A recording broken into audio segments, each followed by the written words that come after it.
Welcome back. So by nature, organ donation is a selfless act. And while it's often thought of as an act that happens after someone dies, living kidney donors take that selflessness to another level. And tonight, Kent introduces us to several people who chose to do that road less traveled.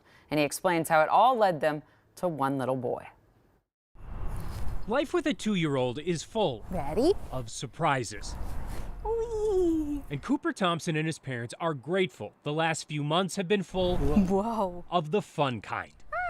Hi. They have Allie Hansen to thank for that. Hi, Coop. This is Coopy. Hi. This is Allie's first time meeting Cooper. How are you doing? But it's been 2 months How's he feeling? since she surprised him with a life-changing,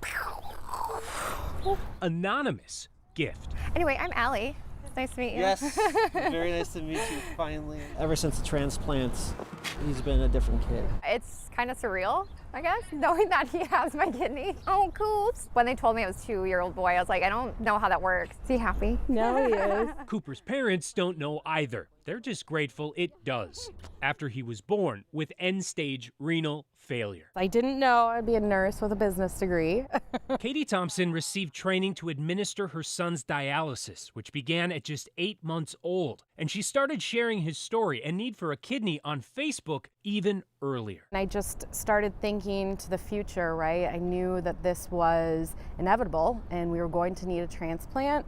And I just hoped that the power of social media could help us find the perfect kidney, and it did. But it didn't take a direct route. Lynn Scotch and her husband Mark made the decision to anonymously donate their kidneys in Wisconsin. And in the process, she found Cooper's Facebook page. She contacted the family to let him know she's not a match, but that she'd be giving him a voucher to bump him up the list. Well, they had to explain it to me, and my head just kept going to like Willy Wonka, and they were giving him the magic ticket. Just 1 month later, Cooper received his transplant from Allie, and last week he got another ticket to New York City. Guess who came to see you? Cooper is here and his mom and dad. The family was invited to surprise Lynn and Mark live on the Today Show. Welcome. Welcome. Oh. Super duper Cooper. And that's when Lynn shared that she chose Cooper in honor of her own son, who died at 2 years old. It's really full circle for me, and I say it's redemptive healing.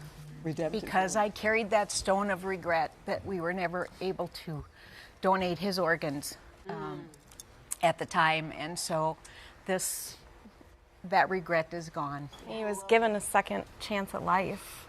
Thanks to Lynn and his donor Allie back home. Speaking of Allie,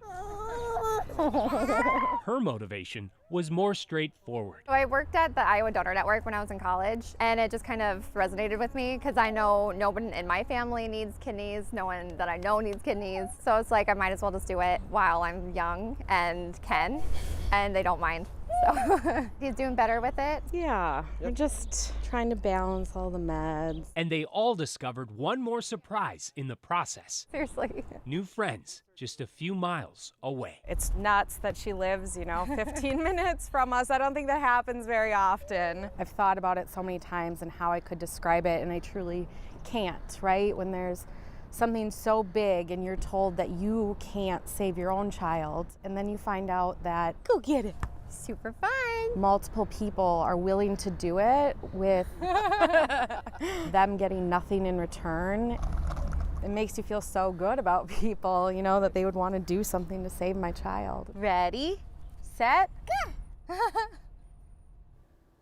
Just incredible. And by the way, Allie's kidney only had to travel half a mile from M Health Fairview University Hospital to Masonic Children's Hospital just across the river. That's another benefit of that voucher program. By encouraging more of these selfless gifts, it increases the odds that there will be a perfect match right in the neighborhood. Jana. What happens for Cooper long term? Sometimes matches don't last forever. Will he have to have another one? Yeah, he likely will. This will last up to 30 years, they say. But this is another cool part of this voucher system, which is available through the National Kidney Registry. Eric has said he's getting ready to donate his kidney. He'll get a voucher, so Cooper has got one on standby for next time. They got a plan. Thanks so much, Kent. Appreciate it.